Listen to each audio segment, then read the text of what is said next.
Hello everyone, and welcome to the Syncfusion webinar 2019's Volume 2 updates focusing on web.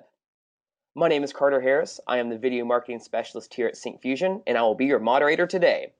Our presenter will be Michael Prabhu M., Product Manager here at Syncfusion. Thanks, Carter. Hi guys, this is Michael here, and I'm one of the product managers at Syncfusion. And I see through the development of the database controls like chart, maps, gauges, and tree map, etc. In this session, to point out the exciting new features in our EJ2 platform, along with a demo on creating a new application in Blazor to try out our new features that we have implemented for Blazor in this release, like templating support, data binding, native events, two-way binding, etc. So let's dive in deep. First, I like to point out the controls that have moved from preview to its final version in this release, and they are the dashboard layout, file manager, tree grid, and the list box. In this release, we have introduced a new control, and that is the barcode control, and it has support to render one-dimensional and two-dimensional barcodes.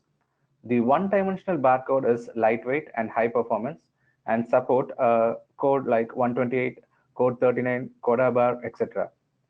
The QR code, also known as quick response code, is a two-dimensional barcode and can hold value up to 7,089 digits. And the data matrix code is also a two-dimensional barcode, which can hold up to 2,335 alphanumerical characters. You can see the samples on the right side of the presentation. Now let us see a demo of this. So here you go. This is a demo of all the barcodes that are available. As I said, the barcode is categorized into one-dimensional and two-dimensional. The one-dimensional contains code 8, 128, 128A, 93, 32, Coda bar, etc. And the two-dimensional has QR code and data matrix. All these barcodes are customizable.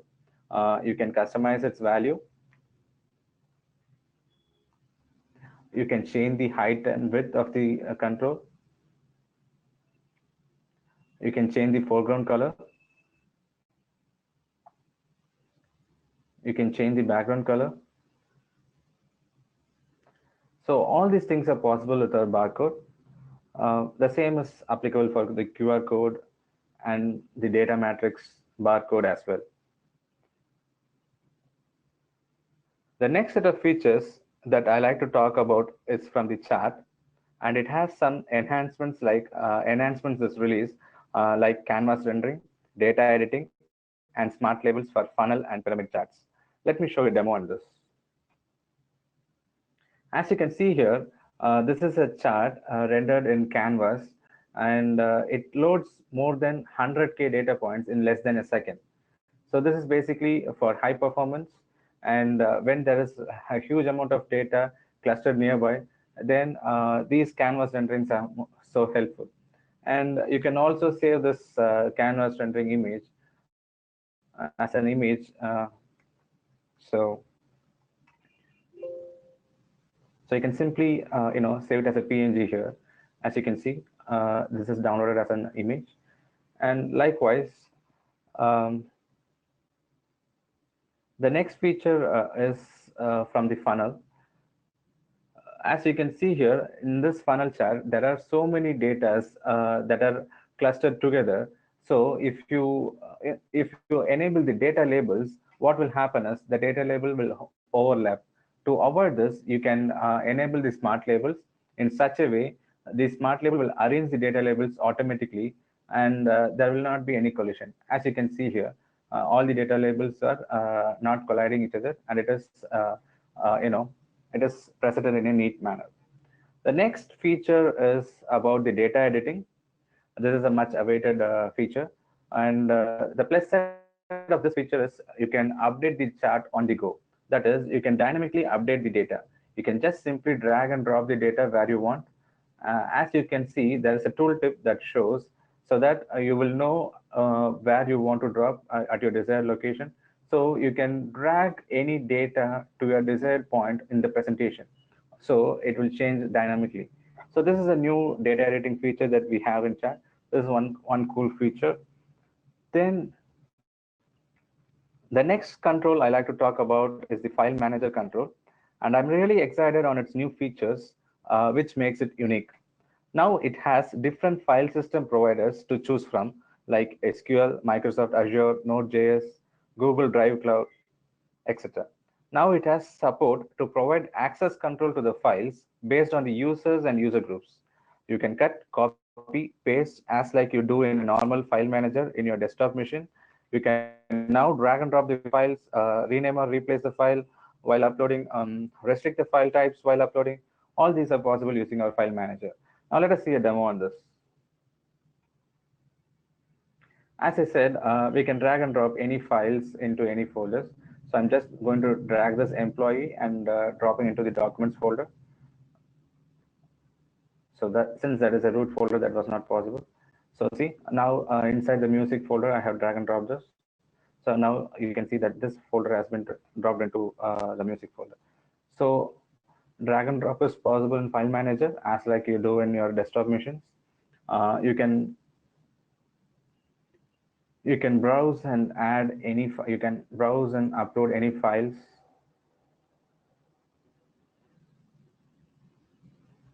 So I'm just uploading a file. See, all these are possible with our file manager. And as I said before, now the file manager supports the cloud service providers. So you can simply add any Azure blob providers or SQL database providers or the Google Cloud, etc. Just all you need to do is you need to have the services ready and the Azure file manager operations host URL and all these things. When it is set, it is good to go. So the next set of feature, the next set of enhancements I like to talk about are from the Gantt chart, pivot chart, and pivot table. Now you have support for context menu and zooming in Gantt chart. In pivot chart, you can drill down by clicking on the axis label to see a subset of a large data. And now you can specify the drill position of the pivot table. Let's see a demo on this. So this is a Gantt chart, and you can zoom in and zoom out on this Gantt chart. So when I zoom in, you can scroll and see how much of uh, project has been completed on particular date or anything. And if you zoom out, if you want to fit all those things, you can zoom and give zoom to fit. So it will fit into the particular view. So these are the options available in zooming. And for context menu, if you click on particular task, you can see the task information so that you can edit that particular task information if you want, or if you want to delete that particular task, you can add the task above or below the child. So all these things are possible. So these are the things that are available in the context menu, and these are the features. Still Gantt is in preview state, but these are the cool features that we have introduced in Gantt so that you guys can give a try it out. So the next thing, the other set of features I like to discuss is from the tree grid, which now supports virtualization while scrolling and viewing huge collection. This is a boost in the performance while loading and viewing a huge collection of data. So, and also the tree grid now supports row template and detail template. Now the multi-select dropdown can be grouped using the checkbox. So if there is a group of checkbox, then you can group it all together. I'll show you a demo on that later. And we also have a new exciting feature in map called as marker clustering. So if there are so many markers available, and if those markers overlap, then marker clustering will be in use. I will show you the demo of this.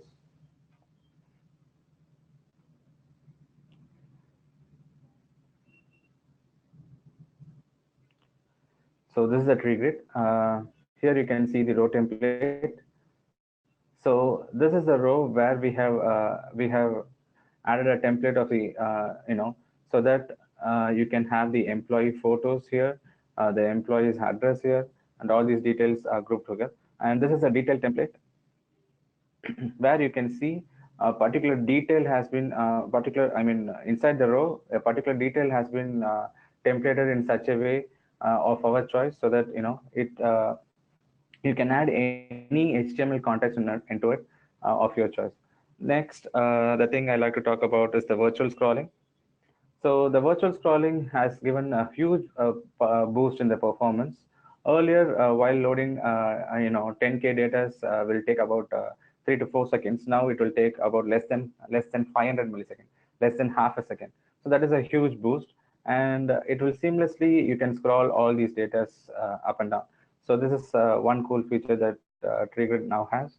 Then the multi-select drop-down has the grouping with checkbox.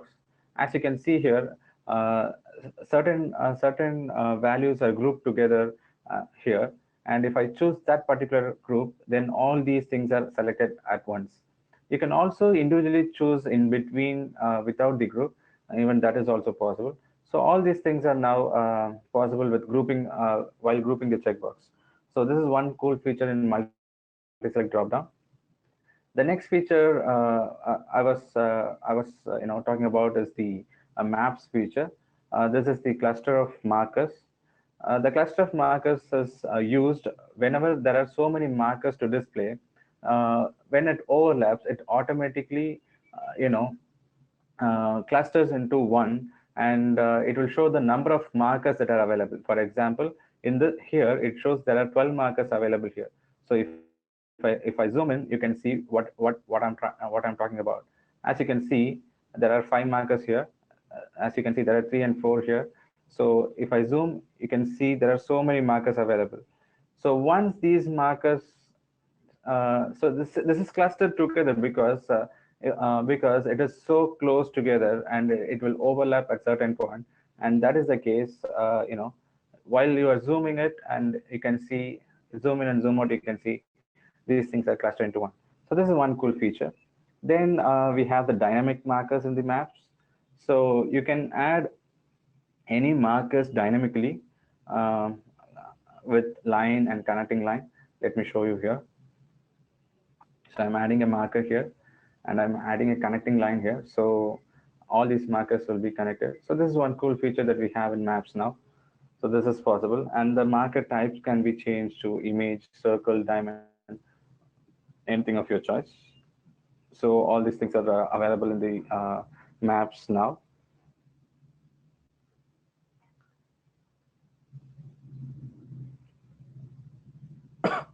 Um, Let me show you a demo of the pivot chart here. As you can see in the pivot chart, you can drill down inside the pivot chart by clicking on the labels. And as you can see in the 2015, this is categorized into App Store, Retail Outlet, Salesperson. So you can drill down and see what are the things that are available from the large set.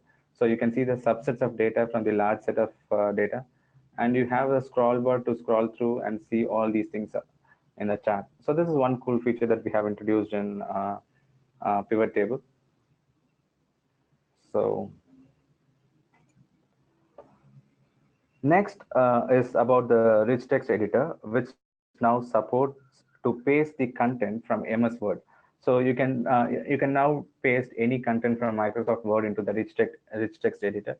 So this is one cool feature that we have introduced. The next control I like to talk about is the PDF viewer. And the PDF viewer will now support shape annotation, stamp annotation, measuring tools, sticky notes, and comments. Let's see a demo on this too. So here's the PDF viewer. I'm going to add the annotations here. So these are the shape annotations that we can add. So I'm just going to add any shapes that are available here. And I'm just going to calibrate as I said, the measuring tool. So I'm just going to calibrate the distance, calibrate the perimeter.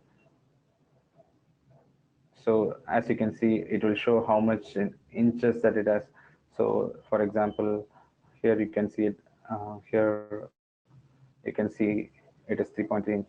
So all these things are available now with our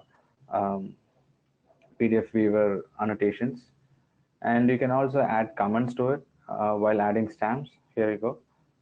So this is a stamp that I'm adding here. And I can add any comments to it.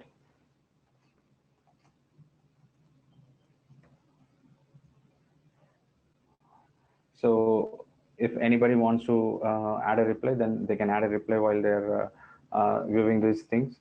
So these are the cool features that we have introduced in our EJ2. So what we had in this release is we have focused mainly on the Blazor control, and so let's get into the second part of the session. I'm really excited to share the new features that are available for our Blazor components. Remember, the components for Blazor are still under preview, as Microsoft itself keeping Blazor still in preview. In previous preview release, there were few features that were missing. Because of that, you may not have taken advantage of the full native Blazor experience. Now we have provided those support like templating, native events, HTML attributes, data binding, two-way binding, localization. So all these features are added into Blazor now, so you can try it out. So to get things started, what I'm going to do is now I'm going to create a simple Blazor application and show you a simple Blazor application and show you how easy it is to start with our controls and see the concepts in detail. Let me open the Visual Studio 2019.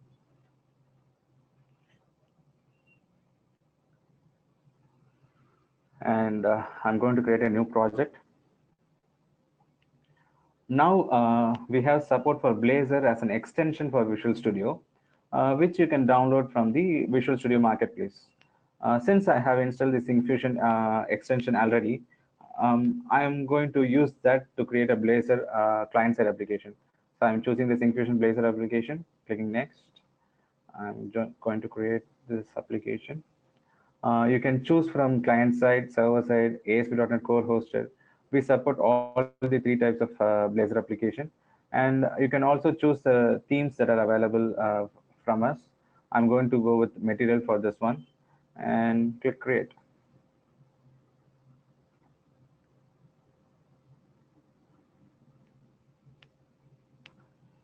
The extension does the heavy lifting for you, and it adds everything you require to jumpstart your application. It adds all the Syncfusion reference you need to start your application. All these references and all these nuggets, all these things are, taken care by the extension so that you need not worry about anything else. So you can just concentrate on coding. I have installed too many Visual Studios in my machine, and that is the reason for that particular error. I have Visual Studio 2015, 17, and 2019. So, so here you go. The project has been created here, and you can see the nuggets of Syncfusion has already been installed. And if you click the imports.razor file, you can see all the Syncfusion reference like Blazor, Blazor calendars, buttons, and grids are already added here. And if you see the index.html page, you can see that the script file that are required like ej2 min.js, ejs interrupt min.js, and the style sheet for material CSS are already added. And you can go to the index.razor file and start your application. So as you can see, we have our EJS calendar already added here. I'm just going to build and run this application.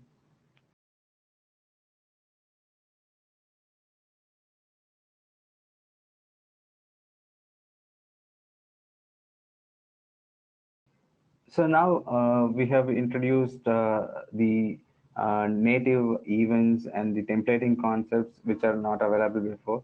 What I'm going to do now is I'm going to I'm going to show a demo about the grid control. In grid, how we can how we can easily add data to the grid using data binding, and then we can see how we can add templates to the grid to the to the columns of the grid, how we can add templates for columns, and we can also see how the native events react with the button control. So let me run this application.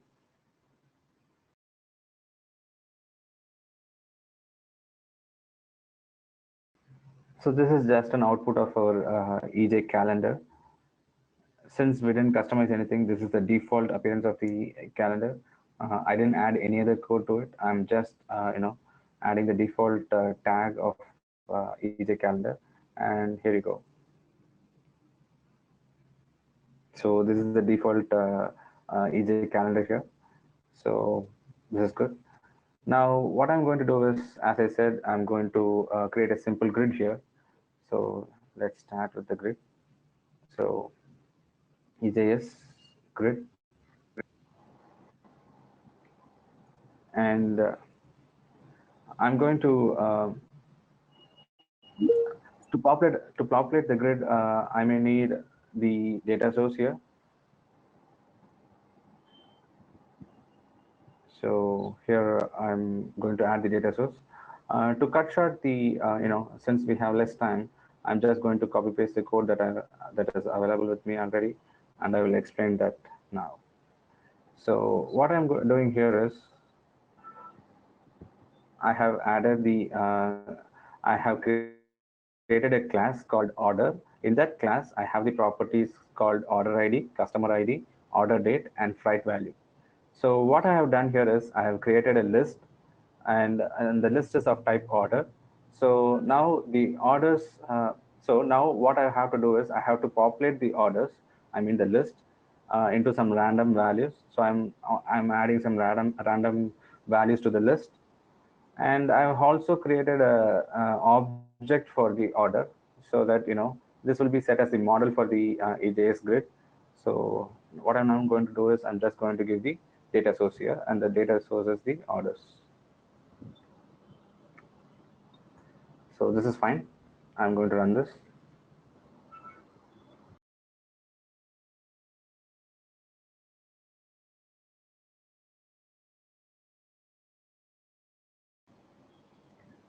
So while running, let me show what are the things that are available in data binding for the grid.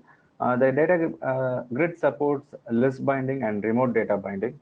The list binding is the one that I'm currently showing you. And if you want to add any remote data services, then that is also possible.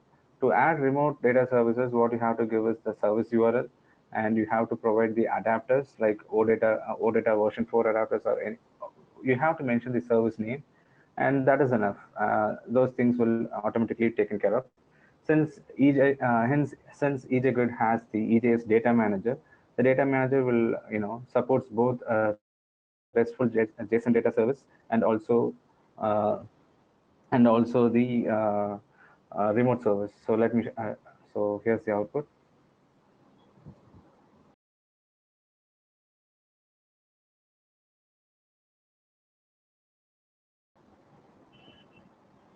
So as you can see here, the order ID, customer ID, order date, and freight has been here, and you can see that all these things are not formatted properly. So what I'm going to do now is I'm just going to format something here.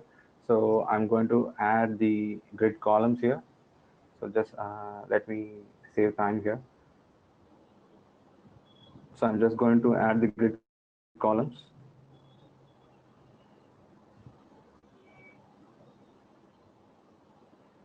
So as you can see here, what I have done here is I have added 4 columns here, and I have pointed out the field here. This is the field property. I have set the field property. I have, binary field property to the order ID, customer ID, and freight.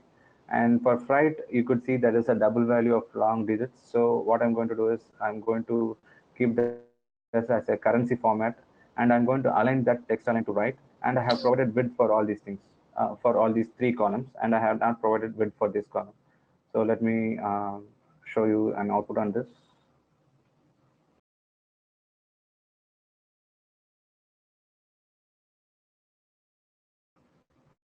We also have the templating concept, which I spoke about.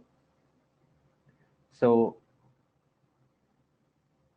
grid supports templates for column template, and column header template, row template, and detail template.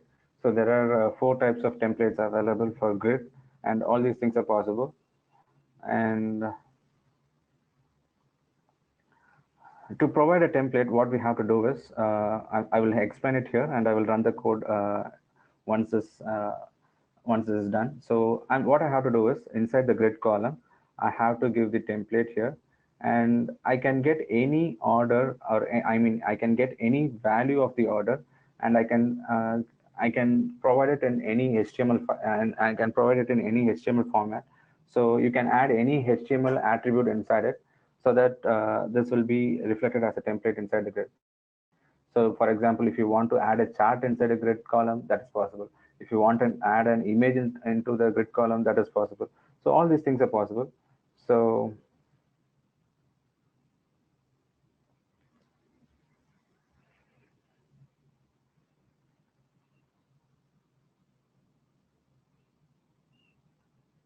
So here you go. Since I haven't set the width for the first column, it has taken the full width. For all the other columns, I have set the width and I have set the currency format here, and so see, and I've set the proper date format here. So all these things are now rendered in the grid. So I'm just going to add a simple template here, and to make this, to make this fun, let me add any image into it. So what I'm going to do here is I'm just adding a development here. Inside that development, what I'm having here is I'm just giving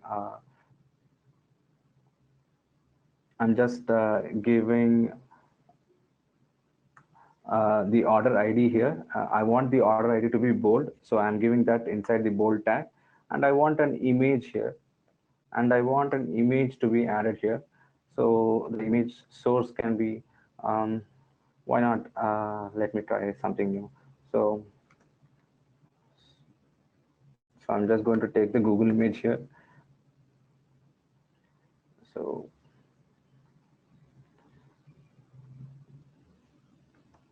so there you go. Now, now this particular column has the Google image and the order ID will be bolded. So now let's see a demo on this. See the output of this.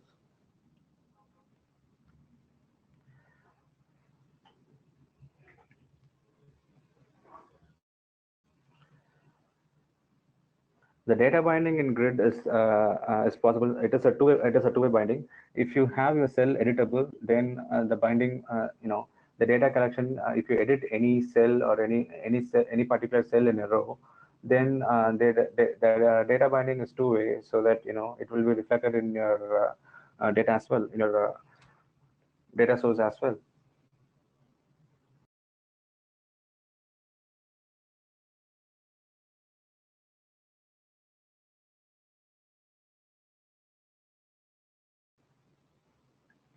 Since these are the features that were missing earlier, you might not able to add templates as you do in native Blazor. Now this is possible. Now you get the full experience of native Blazor here. So here's the output.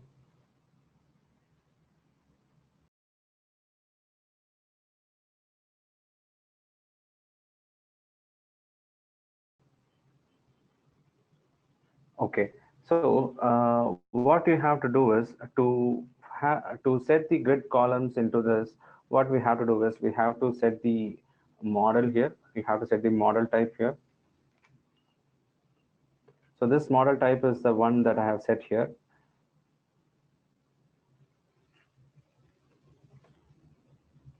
So this will help the collection to access through it, and so that the template will be applied accordingly.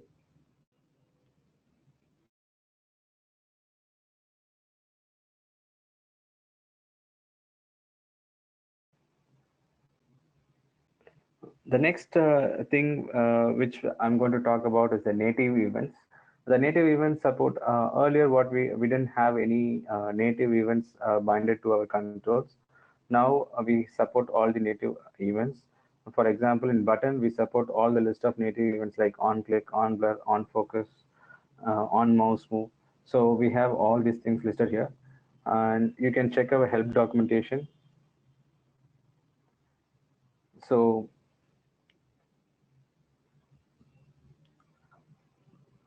we also now provided support for localization Earlier, we didn't have localization support.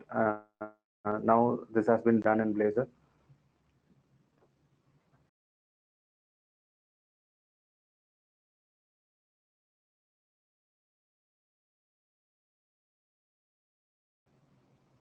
So there you go.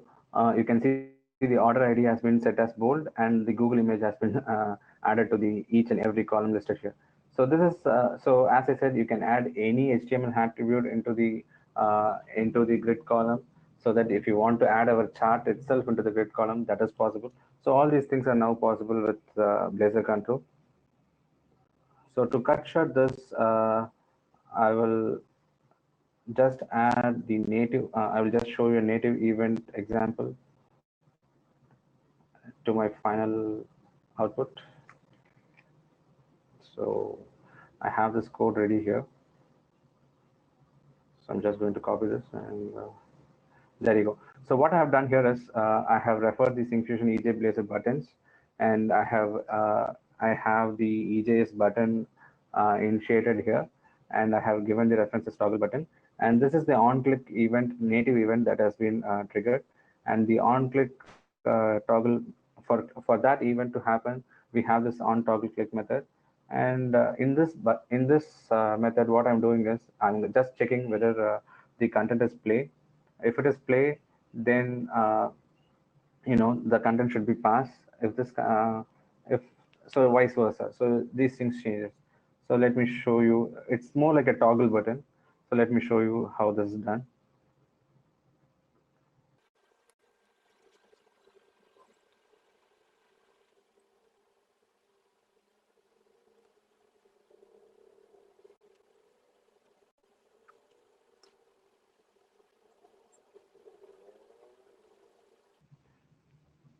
So here you go. You can see a simple button. It can be toggled into play and pass.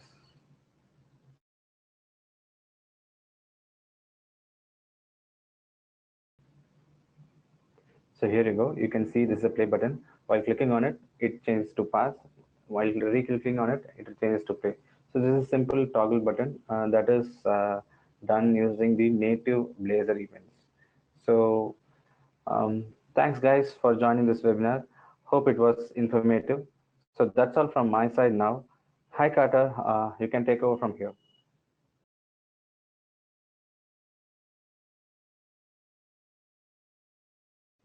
All right. Thank you, Michael. Appreciate it. All right. So I'd like to briefly tell you a little bit about Syncfusion. So Syncfusion delivers an extensive range of over 1,000 web, mobile, and desktop controls. We also empower businesses to get the most out of their data with our enterprise solutions, including the dashboard and big data platforms.